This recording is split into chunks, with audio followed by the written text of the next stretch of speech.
All right, let's jump right in. We all move our bodies every single day, right? But have you ever really stopped to think about how we're moving? Today, we're going to go way beyond just talking about exercise. We're going to unlock the secret code to three-dimensional movement and discover what your body is truly capable of. So, let me just ask you this straight up. Does your fitness routine ever feel a little, well, flat? You know that feeling? Like you're just going through the motions, maybe you've hit a plateau, and you're just not seeing the results you want? Well, you might be exercising in only two dimensions. You see, most of our lives, and especially our workouts, are spent moving forward and backward. We walk forward, we run forward, we do squats up and down. But our bodies were designed for so much more than that. And it turns out there's this hidden language of movement, a kind of secret code that we're about to crack wide open. Now, this secret code isn't some complex, crazy formula. It's actually a pretty fundamental concept from anatomy. It's a really simple way to visualize how our bodies are meant to function in space. So let's break it down.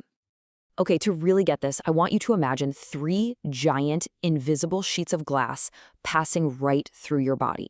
The trick is you can only move along the surface of these sheets. You can't break through them. These are what we call the anatomical planes, and they basically define every single move you can possibly make. So we're going to look at these three planes, one by one. First up, the one we all know and probably love, the forward and back plane. Then we'll get into the one that's often forgotten, the side-to-side plane. And finally, we'll talk about the real powerhouse, the rotational plane. Okay, so let's start with our home base, the sagittal plane. This is where, honestly, the huge majority of our daily movements and classic gym exercises live. So picture that sheet of glass again.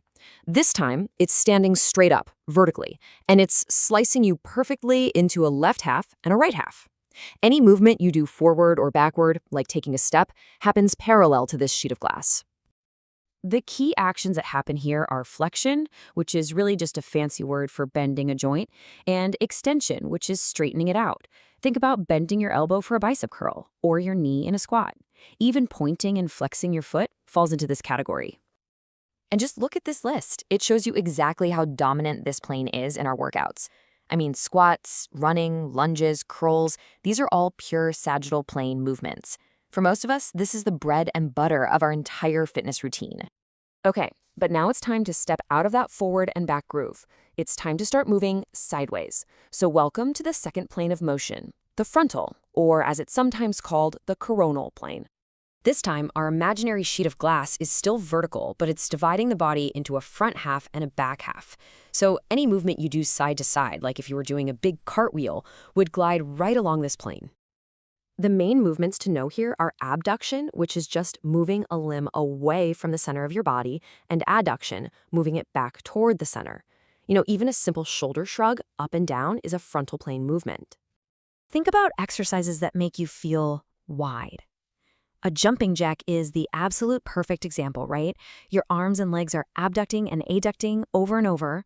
Side lunges and those lateral leg raises are other fantastic ways to train in this plane. And now for the final, and I would argue most powerful plane of motion. This is where we get all of our twisting and our turning power from.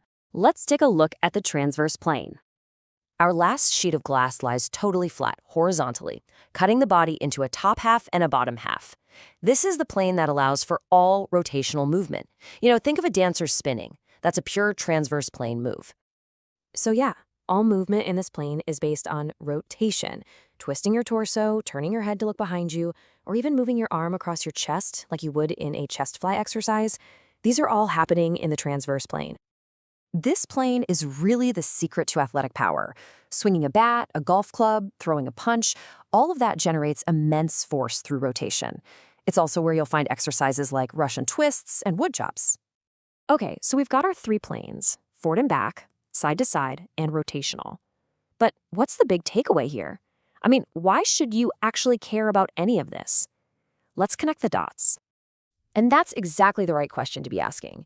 It's so easy to get lost in all the anatomical terms, but the practical application, that's where this knowledge becomes a total game changer for your health and your fitness. You know, the goal here is to build a truly balanced program. And this quote from Healthline really says it best. It's all about making sure you're moving and strengthening in all directions. This isn't about ditching your squats. It's about adding sideways and rotational moves to build that well-rounded strength. So here's the key difference. A 2D workout, one that's super heavy on just that forward and back plane, can actually create imbalances and lead to those frustrating plateaus. But a 3D workout, that builds a body that's strong and resilient in every single direction, which, by the way, is exactly how we have to move in real life. It even helps prevent injuries. So check this out. Here's a super simple checklist for you. You are almost certainly covering the sagittal plane with things like squats. But what about the frontal plane? Could you add in some side lunges? And for the transverse plane, how about throwing in a wood chop or some simple torso twists? This is your action plan right here. And that, right there, is the ultimate goal. It's to move beyond just a collection of exercises and start building a body that is functionally strong, totally balanced, and pretty much prepared for anything life throws at it. You're not just working out anymore. You're building a 3D machine. So I'll leave you with this question to think about. Looking at your own routine, what is the one simple exercise, maybe it's a side shuffle, a torso twist, a lateral raise? What's the one thing you can add this week to start breaking out of that 2D box and truly become a 3D mover?